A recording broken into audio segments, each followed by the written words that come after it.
हम लोग पढ़ रहे थे दो कलाकार कहानी।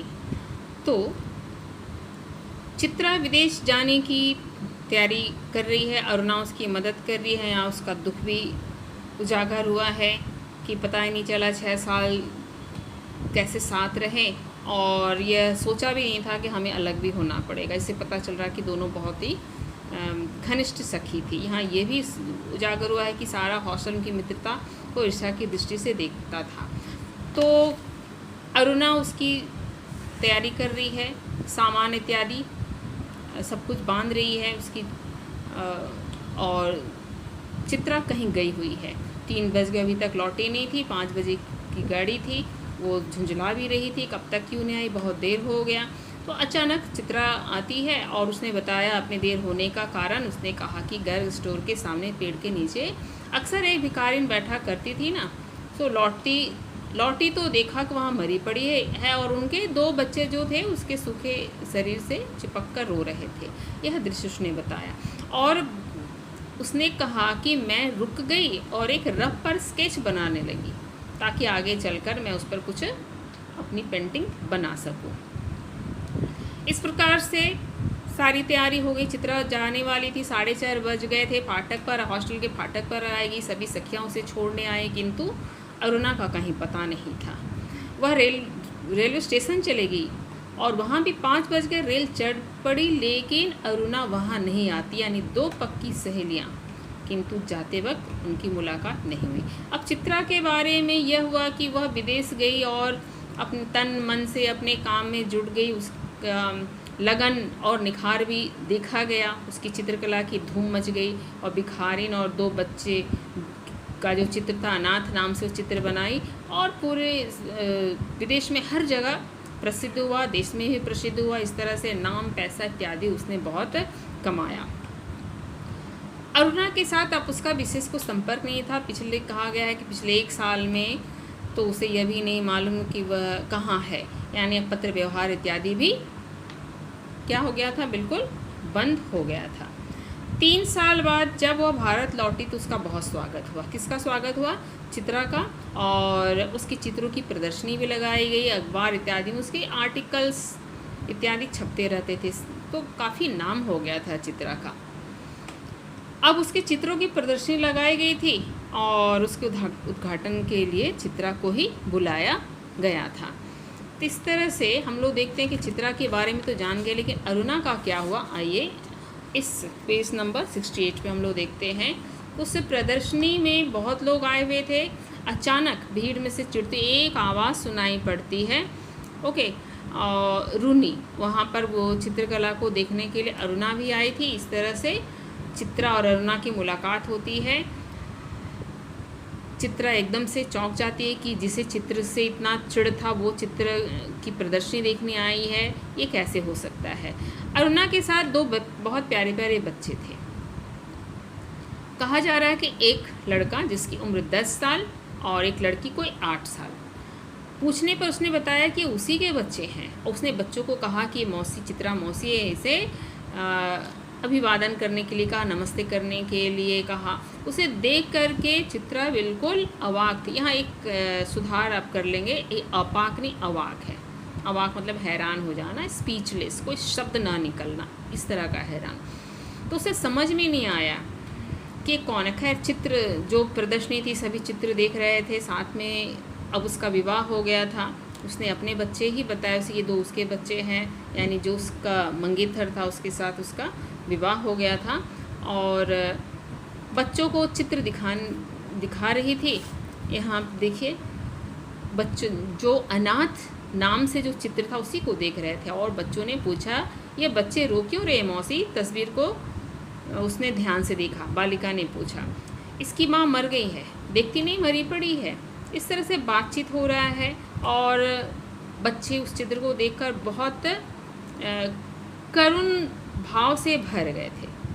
ठीक है, यहाँ लिखा गया है कि स्वर करुण से करुणतर होता जा रहा है, यानी बहुत करुण भाव, यानी कि मन पीड़ा से भरता चला जा रहा था। वो चित्र नहीं देख पा रहे थे। उन्होंने कहा कि हमें राजा रानी और परियों के चित्र दिखाओ।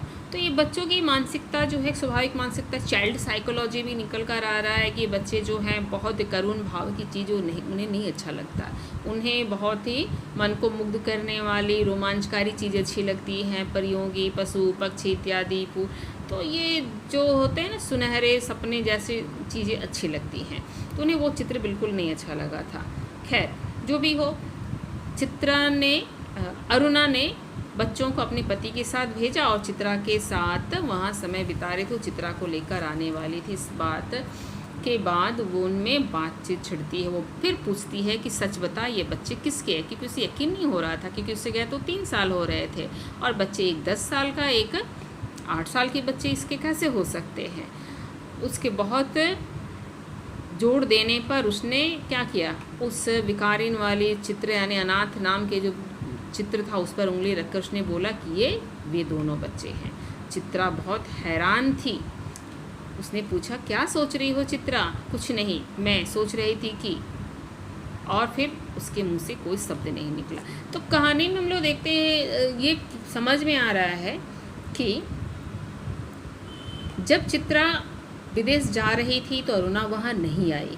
न आने का वजह यहाँ समझ में आ रहा है। वो कहाँ गई होगी? वही गर्ग मेडिकल स्टोर जहाँ पर विकारिन मरी पड़ी हुई थी, बच्चे रो रहे थे और उसने उन बच्चों को घर लाया होगा। तो यह शीर्षक है 2 कलाकार। यहाँ देखिए 2 तरह के कलाकार का जिक्र हो रहा है। एक कलाकार जो विदेश जाकर नाम कमाना चाहता है, एक ही घटना स्थल पर दोनों गए।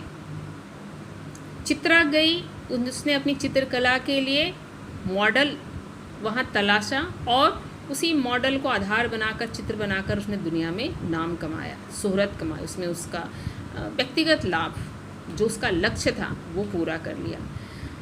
अरुणा भी उसी घटनास्थल पर जाती है। उसने क्या किया, दोनों बच्चों को अपने साथ उठा लाई। ये वही बच्चे थे, ठीक है। उसका उद्देश्य हमेशा, वो मानती थी कि निर्जीव चित्र बनाने से अच्छा है कि जीवंत लोगों को जीवन दान दे दो, उनके जीवन में रंग भरो। इस तरह से उसने दोनों बच्चों को अनाथ होने से बचा लिया और उसके जीवन में उसने अपने मातृत्व के रंग से उनके जीवन को भर दिया और अपने मातृत्व के रंग से उन्हें खुशियों से भर दिया। इस प्रकार से बच्चों को नया जीवन दिया। तो ये है सच्ची कला। तो लेखिका ये समझाना चाहती है या सिद्ध किया है कि सच्ची कलाकारी तो वही है, सच्ची कला वही है जिससे हम किसी उजड़े हुए को, गरीब को, बेसहारे को सहारा दे सके। जिस तरह से वो चपरासी, प्यून जो है, चौकीदार जो है, और भी गरीब नौकर मजदूर, उनके बच्चों को बुलाती थी और उन्हें साक्षर करती थी। बाढ़ पीड़ित में गई, वहाँ असहायों की इसको सहायता करती थी। तो यहाँ एक लक्ष्य है कि लेखिका का उद्देश्य है।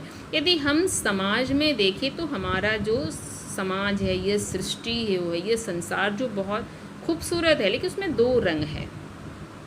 जब हम देखते हैं सुंदर बाग बगीचे, बड़े महल बंगले, तो वो रंग से भरा होता है। दूसरी ओर एक चित्र वो भी उभर कर आता आँख के सामने, जहाँ झुग्गी है, झोपड़ी है, गंदगी है, गरीबी है, भीख मांगते बच्चे हैं, सड़कों पे भीख मांगते बच्चे हैं, होटलों में काम करते हुए बच्चे हैं, घरों में काम करने वाले बच्चे हैं, जो बाल श्रम का शिकार हो जाते हैं, निरक्षरता है। तो ऐसा समाज भी है जिसमें रंग नहीं दिखता। तो सच्ची कला यह वक्त होता, यही वो समय है कि हम अपनी कला दिखाएं और ऐसे रंगहीन चित्रों में रंग भरे, उन्हें जीवन दें। अपने सहयोग, अपने प्रेम, अपने त्याग तपस्या से उनके रंगहीन जीवन में रंग भरे। तो ये थी कहानी 2 कलाकार। और आगे हम लोग देखेंगे इसके पात्र के परिचय, शीर्षक की सार्थकता और तमाम प्रश्न उत्तर। धन्यवाद।